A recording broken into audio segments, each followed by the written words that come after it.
बिस्मिल्लाहिर्रहमानिर्रहीम, अस्सलाम वालेकुम। आप देख रहे हैं द बीनर सलीम शो। सबसे बड़ी खबर आज के दिन की ये है कि मुझे तो आपको वो लिस्ट देनी है कि भाई ये लोग जेल भरो तहरीक के अंदर अरेस्ट हो गए, क्योंकि बकौल इमरान खान साहब के जी बहुत वड्डी तहरीक होनी है। लेकिन मैंने आपको पहले बता दिया था ठंडा ठार प्रोग्राम होगा, एक्चुअली ठंड प्रोग्राम होगा। और अब तक की पाकिस्तान तहरीक इंसाफ की सबसे फ्लॉप ये तहरीक होगी। भाई क्यों लोग देंगे गिरफ्तारियाँ, क्यों माएँ भेजेंगी अपने बच्चों को जेल में? ऐसे थोड़ी ना होता है। मैं अगर आपको ऑफिशियल फिगर बताऊं जिसकी लिस्टें बन करके पंजाब पुलिस के हवाले की गई हैं, वो जो ऑफिशियल फिगर है एक दिन में कितनी गिरफ्तारी हुई हैं वो है जी 81 अब तक। और ये वो फिगर है जो हमें हमारे रिपोर्टर्स कोट कर रहे हैं। तो ये एक डेवलपिंग स्टोरी है। अभी देखें पता नहीं आज कितने अरेस्ट होते हैं, कल कितने होते हैं। लेकिन जो कारकुनान हैं उन्होंने अपना अरेस्ट जो है ना दिया कोई नहीं है, उन्होंने एतबार नहीं किया इमरान खान साहब पे। और ये बेसिकली इमरान खान साहब के ऊपर एतबार करने की गेम है, ये जेलों पर और पंजाब पुलिस पर, इस पर एतबार की गेम नहीं है। भाई उन्होंने गिरफ्तारी इमरान खान साहब की मांग पर, इमरान खान साहब के कहने पर देनी है, जो उन्होंने नहीं दी। जिसका मतलब है कि भाई कारकुनान को इमरान खान साहब जो हैं उनके ऊपर एतमाद नहीं है। भाई जिन लोगों ने अभी तक गिरफ्तारी दी है, जो कि लीडर्स हैं, उन्होंने तो भाई दी है बिकॉज जाहिर बात है उनको तो चाहिए टिकटें, उनको तो पार्टी में करनी है सियासत, उन्होंने तो अपनी सियासत चमकानी है। विक्ट्री के निशान बना बना के जो पोज कर करके उन्होंने तस्वीरें बनाई हैं, उसका कहीं ना कहीं तो वो निचोड़ निकालेंगे ना। क्योंकि इमरान खान साहब तो जमान पार्क में टांग पे टांग रख के बैठे हुए हैं, उन्होंने तो कभी भी गिरफ्तारी नहीं देनी, यू नो। सो कारकुनान जो हैं वो क्यों एक जेल के अंदर अपनी ज़िंदगी जाकर के ख्वार करेंगे और बंद करेंगे, ठीक है। सो ये मैंने आपको अपडेट देना था। उसके अलावा जी बहुत सी अहम चीज़ें हैं जो मैंने आप तक पहुंचानी है। लेकिन इससे पहले कि मैं आगे चल के बात करूं कि जी मैंने क्या क्या बातें आपसे करनी है जो कि अवामी मुफाद के हवाले से हैं, वो सुप्रीम कोर्ट ने भी ऑफ कोर्स कुछ अपना जलवा दिखाया है और शहबाज शरीफ साहब ने भी अपना जलवा दिखाया है। उन सब के बारे में हम बात करेंगे। और इन दोनों बातों का सुप्रीम कोर्ट ने जो एक डिसीजन लिया है, आज खुद नोटिस लिया है, मैं आपको बता देती हूँ इंतखाबात के हवाले से। और शहबाज शरीफ साहब ने जो है कुछ अहम बातें की हैं प्रेस टॉक के अंदर। और वो प्रेस टॉक जो उन्होंने कल की थी, जिसका कुछ हिस्सा मैंने पिछली वीडियो में किया, बाकी हिस्सा मैंने इस वीडियो के अंदर करना है, उन्होंने भी कुछ अहम बातें की हैं। ये जो सारी बातें हैं ये अवामी मुफाद से जुड़ी हैं, ये हुक्मरानी मुफाद से नहीं जुड़ी हैं, ये अवामी मुफाद से जुड़ी हैं। ये मैं आपको बताऊंगी कि वो क्या है। लेकिन सबसे पहले मैं चाहती हूँ कि जो मेरी साइड स्क्रीन के ऊपर ये जो तस्वीर चल रही है ना, फ़ोटो, आप इसको ज़रूर देखें।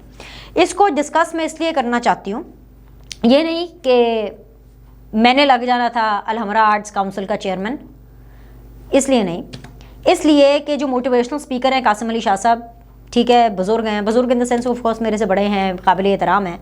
लेकिन इनका जो थॉट प्रोसेस है ना, उससे मैं और हर वो खातून जो कि एक लिबरल और एक ऐसी विमेन इंडिपेंडेंस पे यकीन रखती हैं, वो शायद इनकी थॉट प्रोसेस से, इनके लेक्चर से अग्री ना करें। ये मेरी और मेरी जैसी सोच रखने वाली चंद ख़वातीन होंगी जिनकी ये राय है, और उनके बिहाफ से मैं इस अपॉइंटमेंट को कंडेम करती हूँ, ठीक है। कासिम अली शाह साहब ने ट्वीट किया है, उनका ऑफिशियल अकाउंट है और जाहिर सी बात है टिक भी है, ये साथ में चल भी रहा है। वो लिख रहे हैं कि जी joint Alhamra arts council as chairman, अल्हम्दुलिल्लाह, ठीक है, चलें जी, मुबारक हो आपको, अच्छी बात है।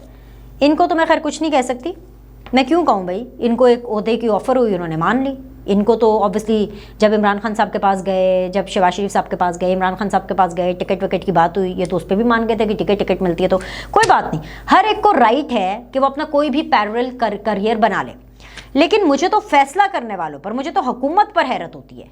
बहुत से फैसलों के साथ ये एक बहुत ही गलत फैसला है। वो इसलिए क्योंकि कासिम अली शाह साहब को अगर आपने कोई ऐसी जॉब देनी होती ना, या कोई ऐसी अपॉइंटमेंट देनी होती जिसके अंदर कोई मोटिवेशनल स्पीकिंग थी, तो आप वो दे देते, लेक्चर वेक्चर करते, ठीक है, ये बातें करते जाते और हम वो बातें ऐसे लपेटी जाते, ठीक है। पर इनको आपने बनाया है अलहमरा आर्ट्स काउंसिल का चेयरमैन। अब अगर आप ये देखें चेयरमैन किस जगह के बने हैं, अलहमरा आर्ट्स काउंसिल। कासिम अली शाह साहब का आर्ट्स के साथ क्या लेना देना है? लेक्चर ही करते हैं ना। और इनकी तो गुड्डी तब चढ़ी जब ये इमरान खान साहब के पास गए, जब इनकी वो तस्वीरें आती हैं इमरान खान साहब के साथ बैठे हुए, इनकी जो बॉडी लैंग्वेज थी, समझ आइए आपको वो कैसी थी। और उसके बाद पहले इमरान खान साहब से मिलते हैं, फिर बाद में वज़ीर आज़म शहबाज शरीफ साहब से मिलते हैं। और शहबाज शरीफ साहब की भी मैं क्या ही बात करूँ, मतलब कि उन्होंने फ़ौरन इनसे मिल लिया। मतलब मुझे आज शहबाज साहब की कुछ डिसीजंस की बिल्कुल समझ नहीं आती, वैसे तो बहुत से डिसीजंस की समझ नहीं आती, लेकिन ये उनमें से एक डिसीजन है। इनका आर्ट्स से क्या लेना देना जो आपने इनको आर्ट्स काउंसिल का चेयरमैन बना दिया।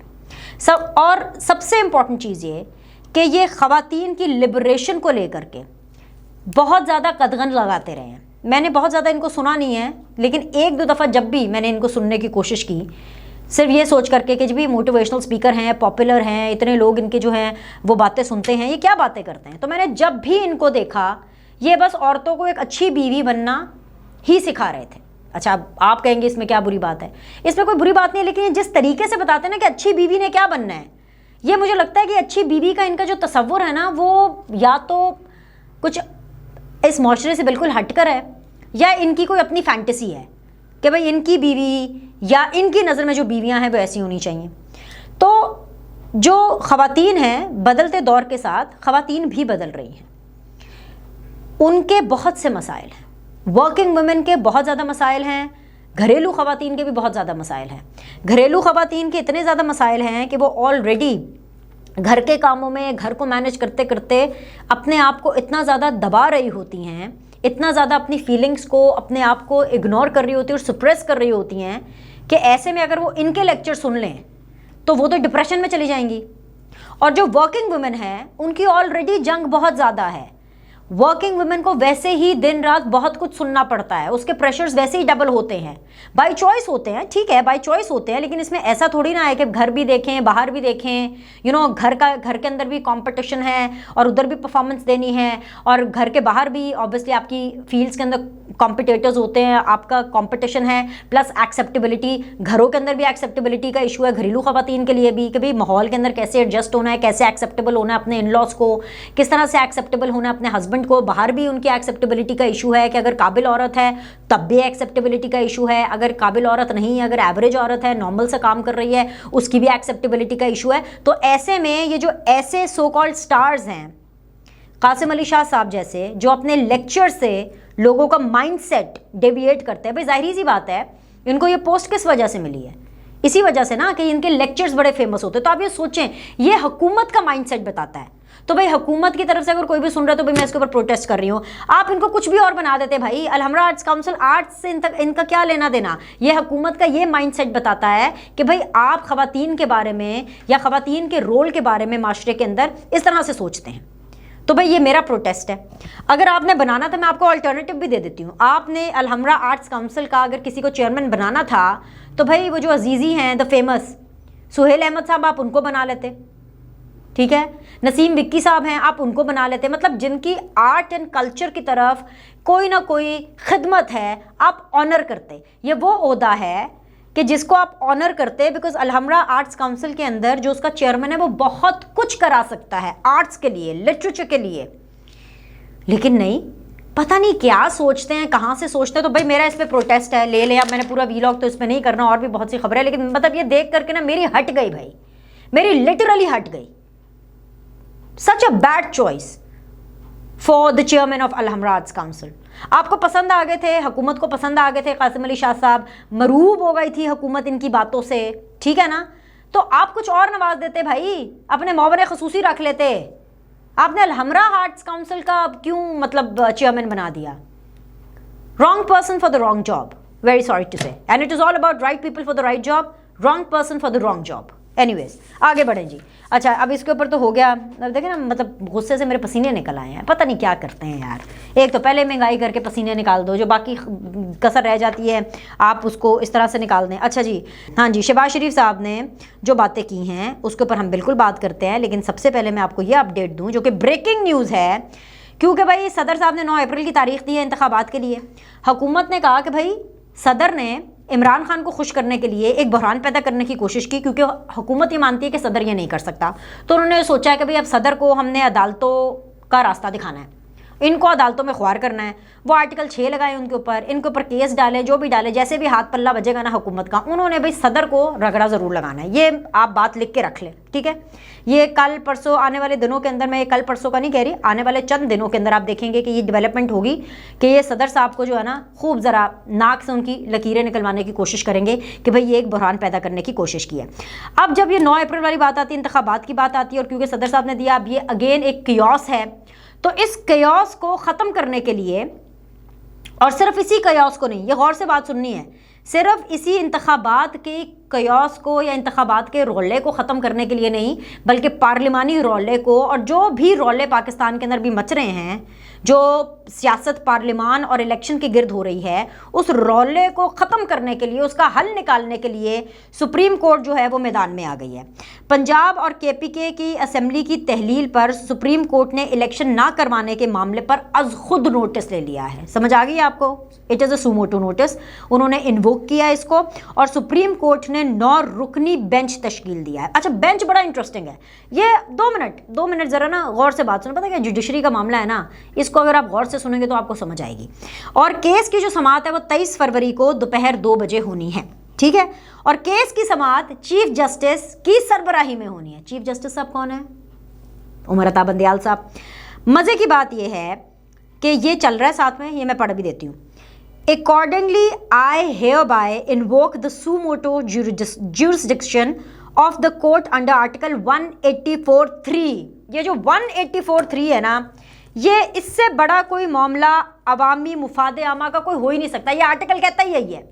अब इसके ऊपर अगर सुप्रीम कोर्ट आज खुद नोटिस ना ले तो किस बात पे ले? नंबर 1। दूसरा ये जी आगे क्या लिखते हैं कि जी 184(3) of the constitution and constitute a 9 member bench to consider. अब 9 रुकनी बेंच है, मतलब इतना बड़ा बेंच है, तो इसीलिए तो मैं कह रही हूँ 9 रुकनी बेंच है। इसके बाद तो ऑफ कोर्स फुल कोर्ट ही होएगा।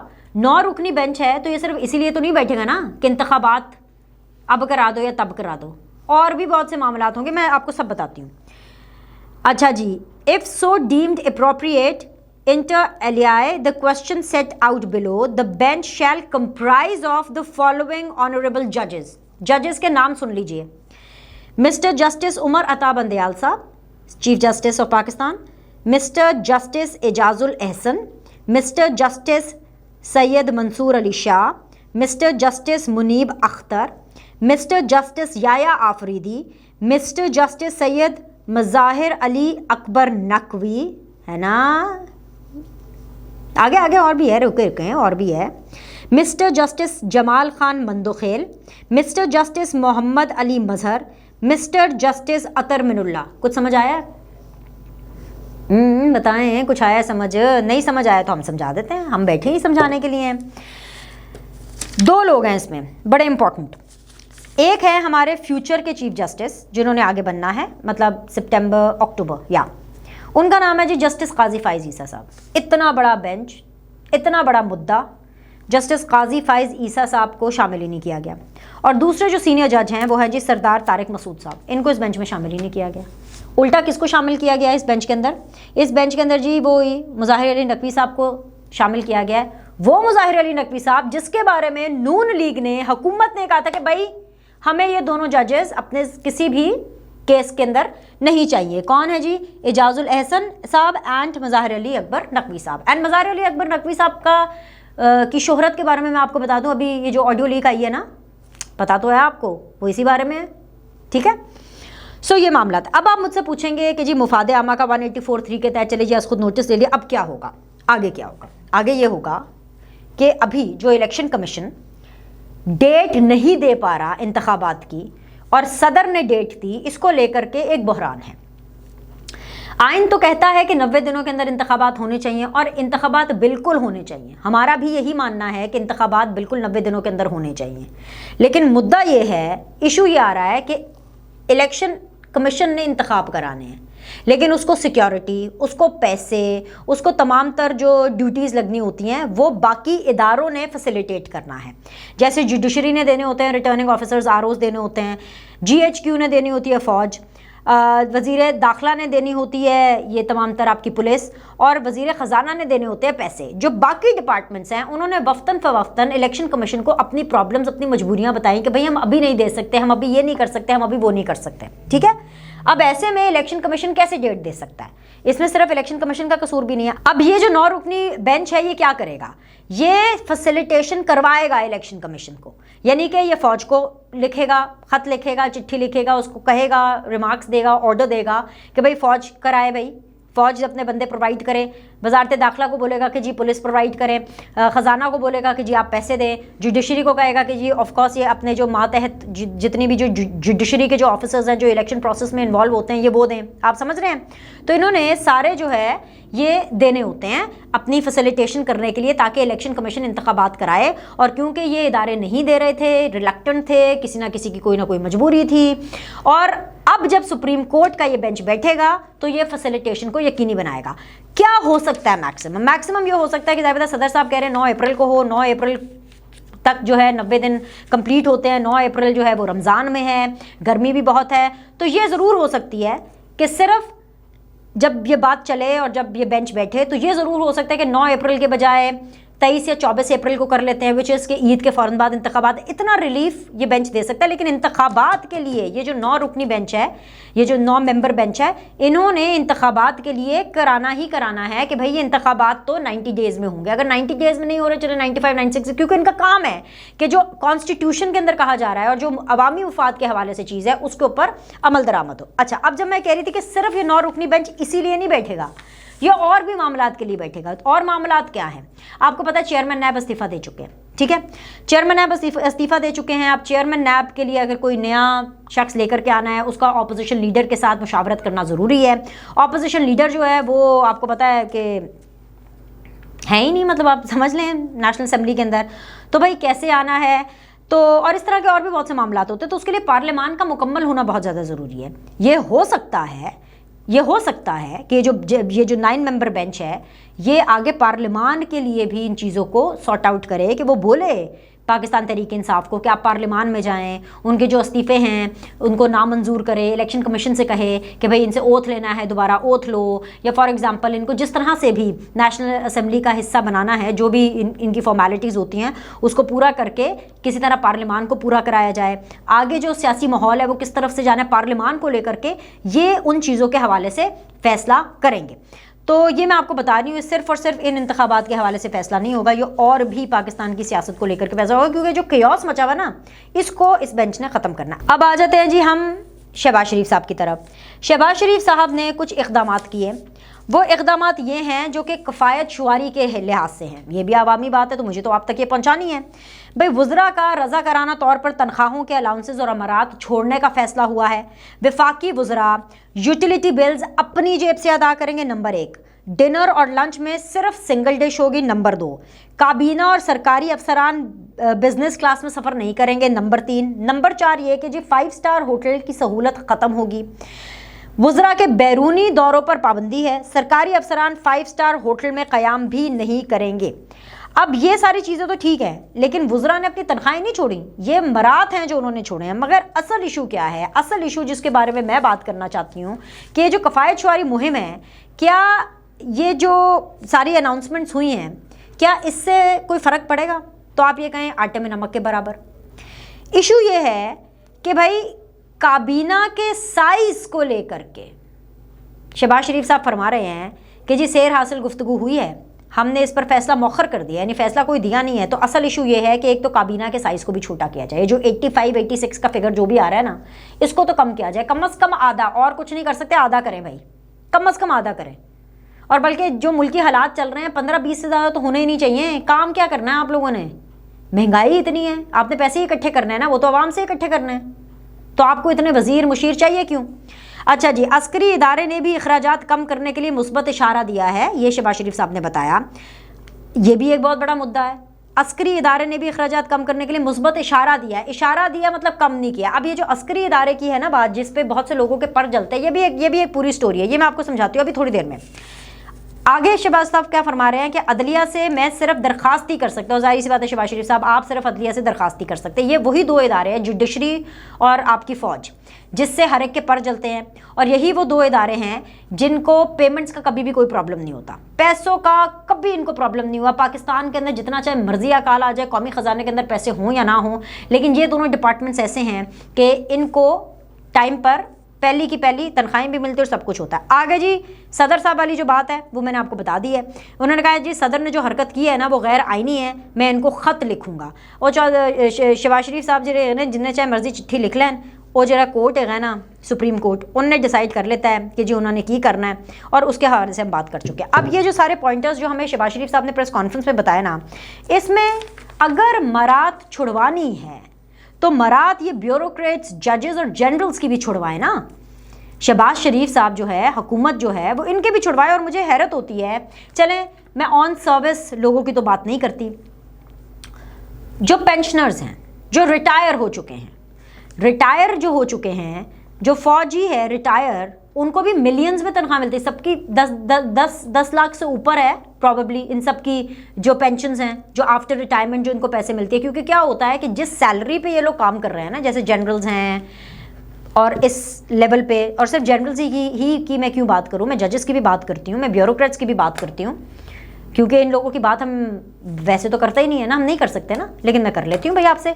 इनसे मरात जो है क्यों नहीं वापस ली जा रही? ये जो मरात हैं ये मिलियंस में, मतलब लाखों की तो इनको खाली मरात मिलती हैं। क्योंकि जब आप जॉब पर होते हैं, आपकी जो सैलरी है, लास्ट सैलरी, उसी का अच्छा खासा अराउंड 80-90% आपकी वही आफ्टर रिटायरमेंट आपकी पेंशन होती है, जो हर महीने आपको मिलती है।